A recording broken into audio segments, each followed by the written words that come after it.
Thank you, Professor Kalani, for your talk. In this talk, we have seen how the early great Jesuit missionaries in China tried to evangelize Chinese people through different ways. Particularly in this talk, we have seen their endeavor in astronomy and Christian literature. And we also have seen that how different cultures meet each other and interacted with each other in that great period. Next, I think we will have a Q&A session. If any participants here would like to ask a question to Professor von Kalani, you're very welcome to do it. You can, I think, you can also write down your questions and share it in the chat room, and we can send it to Professor von Kalani as well. So now, if any of you have any questions, please, it's here from Lucia Olivova. Would you please explain more about the painting Pullman cabinet? What does it depict? Thank you. And Professor Leo has another question. Did Schall have contacts with Muslim astronomers in Beijing? With which astronomers? With others, of Muslim, course. yeah. He was the chef of the whole department, so of course he had contact with other astronomers too. Yes. One of the slides showed a painting with the level, yes, a Pullman cabinet. What did it depict? This is the question. Professor von Kalani, just could you explain? It is not so clear about the meaning of this picture. Could you give more details? What it details on this Pullman cabinet? That's the question. You see, okay. Might be a bit confusing if you give more helpful hints how to understand this. The meaning, yeah. Okay. I didn't want to go too much into detail, but it's Pullman cabinet. It was a famous artificial construction made in Augsburg in the southern Germany, and some princes and wealthy nobilities had such Pullman cabinets. They were made of ebony and with ivory and little boxes inside with small European things inside. So it was a kind of treasure box for wealthy people. It was very expensive. And in Germany, there's no longer such a Pullman cabinet. There are two in Sweden, I think, and one in Firenze, in Italy. And this is a picture. It means the Pullman cabinet. It was the Prince of Pomerania, and therefore the name Pullman cabinet. And he had ordered this one, and so it was shown to the whole court and to people around him. And you will see the Duke and his wife, and looking at the Pullman cabinet, and the rich people, the important people. So this gift from the Wittelsbach family, therefore, was very important. But we have no idea if the whole box really came to China, if it survived the travel over the sea and so on. But at least some of the things inside survived. We know about the parchment booklet about the three magi. There was another parchment booklet with the life of the Virgin Mary for the Empress. No idea if it arrived. Thank you. Now we have another question from Professor Leo. He said the Western system also placed the established Muslim calendar. Did that also create tensions? So Muslim, yes. Okay, now I said that Muslim, yes. Yes, of course, yes. Because therefore the Muslim worked together with Yang Guangshenzhen. It was this Muslim section still survived, but it was no longer used. It was from the Middle Ages when the Mongols had reigned in China, and they used Muslims as astronomers. And then they served as Muslims, but it was no longer useful. Another question. Can you explain why Schall managed to survive so easily with the transition from Ming to Qing dynasty? Which factors were essential? Oh, the factors are, yes. He not only survived the transition to the new dynasty, but also to the rebellion. It was in Beijing, but Schall defended the residence of the Jesuits. They also built the first church in Beijing, a real church, and the Jesuits had a comparatively big house, and there are refugees from the whole of Beijing came to him, many women, and Schall was courageous. He had a Japanese sword, and he said to have defended the house against the invaders. But since the Manchu came, then they were much more was polite against him, and his ability helped him to survive. He gave the calendar to the new reign, and then they accepted him as astronomer, and he was spared, and the whole mission survived. It was not really, could say, yes, he changed very easily from one dynasty to the next, but okay, they had to survive all. His present together with him and the refugees in the residence. And so he became the new astronomer, imperial astronomer. Thank you. We have, yes, Professor Liu. So Professor Liu, is it convenient for you to talk to Professor von Kalani directly, because you have 2 more questions, I think. Yes, thank you. Can you hear me? Yes. Yes. Thank you. Thank you for your great presentation. Of course, you are the #1 authority on that time and on those missionaries, and we can only admire you for having written so much details on all those missionaries. Now, as you see, I made some questions. I'm interested in the relation between Muslims and Christians in China. Now, the residence of Adam Schall in China in the South Church, Nantang, is not so far away from the Muslim New Year, from this mosque, in the famous mosque.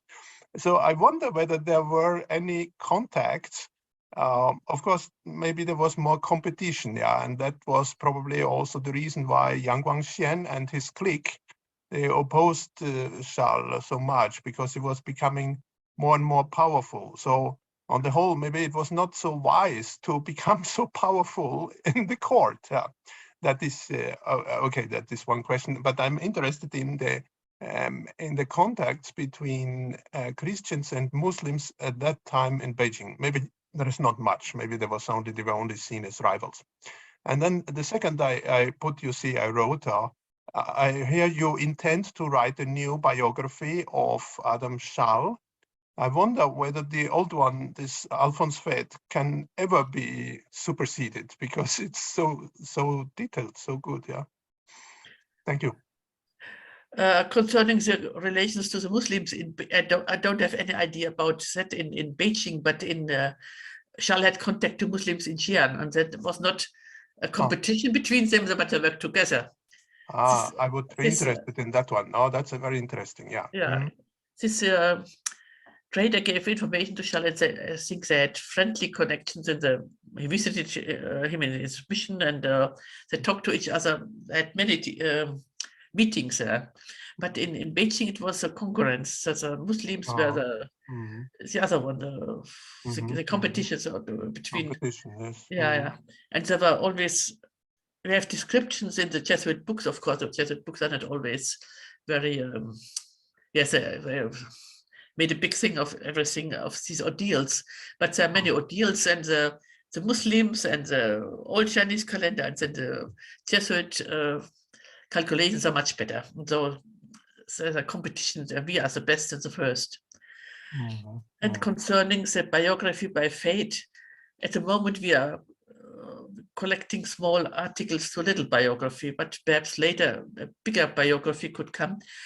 You say that Fate is still good. It is a good biography, and it was helped by his Van He and so on. But some of these things are outdated. It's from the 30s.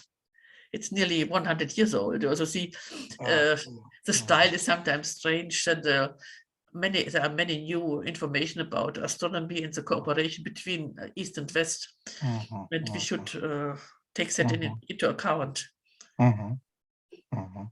Thank you. There is also somebody saying Adam Schall met the Dalai Lama in Beijing. Can you say anything to that? Oh, that's a strange story. I didn't mention it in my paper, but Schall used this superstition to educate the emperors. Sorry. Of course, the Dalai Lama and the Buddhists were concurrents. The Jesuit hated them.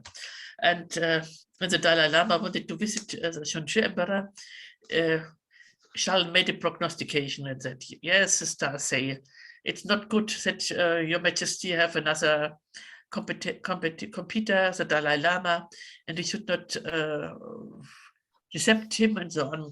He used that the stars to warn the emperor. Of course, it was faked prognostications. He also warned the emperor when he wanted to have another mistress. That's very bad for you. Or when the Prince Dogon wanted to build a new palace somewhere else, he warned him that's bad feng shui. There's a dragon and a tiger inside the ground, and they should not do that. So he sometimes tried to hint something which was, in his opinion, not good, and sometimes he was successful. Not always, but the Shunzhi Emperor received the Dalai Lama, but Schall evidently did not go there. There was concurrence, and it was something else in Tibet itself. Later there were Christians, but not at that time in Beijing. We are talking about astronomy. Astronomy has eclipse. Yeah.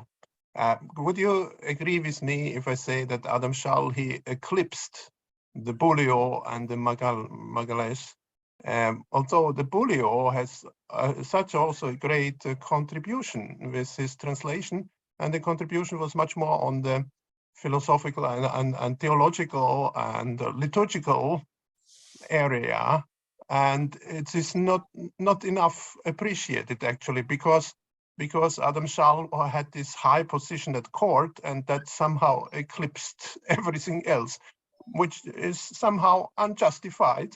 I don't know. Well, you see, the Jesuits, of course, had different abilities and talents. And Schall had many talents, but his main talents were in science. And Bulio was more in theological way. He was yes, he translated Thomas Aquinas and Missal, the mass texts. Also, they had different talents, and Schall's talent was not so much in theology, but also in science. And so we have some of his booklets are religious and theological, but not his main opera, main oeuvre. Yeah. I wonder often why the Jesuits did not make a good Chinese Latin dictionary. Now, Adam Schall was in Beijing for 40 years. He could easily have made a dictionary, like the Alexandre de Rode made such an influential dictionary in Vietnam for Vietnamese, and even printed it abroad, but then the Jesuits did not produce a dictionary, a useful dictionary. Yes and no. There was a publication of a dictionary by Father Wojtek, an old dictionary, I think Ricci or something, but dictionaries are complicated. The learning of the language and the knowledge of the language also belong to the abilities, the special abilities, and so many missionaries did not want to share them with other orders and with other missionaries. So I think they were sometimes kept secretly and used by themselves only, and there are dictionaries which were never printed. Perhaps we should look for them in the archives. There may be some manuscripts. Manuscript with dictionaries, yeah. But still, the theological vocabulary was quite unified for example, the Varro, this Dominican, he made a dictionary, and his terms are the same as Bullio used for the Summa Theologia. Yes, it's theology, that's something else. But the Basilio da Cremona also made a dictionary. I never looked into it. I'm no specialist in language, but there are some also by other orders, yes. And I have a question, Professor Volcolani. You mentioned Adam Schall von Bell's training in the Roman College. Do we know who were his theology teacher? I only know of Greenberger. Greenberger. Yeah, it's science, but I have no idea of the others. Sorry. Mm-hmm.